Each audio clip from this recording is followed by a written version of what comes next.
જો તમારે પૈસાદાર થવું હોય તો તમારા ઘરની ઈશાન દિશામાં ઉત્તર દિશાની દિવાલ બાજુ જમીનની અંદર પાણીનો ટાંકો કરો. જે પાણીના ટાંકાનું પાણી દરરોજ તમારા ઘરમાં ઉપયોગમાં લેવાનું છે, જેથી જે પાણીનો ઉપયોગ તમારા ઘરમાં જેમ વધતો જશે તેમ તમારા ઘરમાં નોકરી ધંધા પૈસાની આવક ચાલુ થઈ જશે.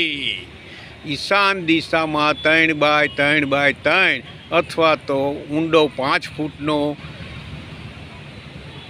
કરી શકો છો, જેથી તમારી પૈસાની આવક વધી જશે. કુદરતી એના દ્વાર ખુલી જશે.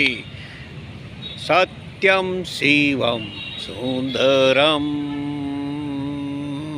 ધ્રુપદસિંહ ઝાલાના નમસ્કાર.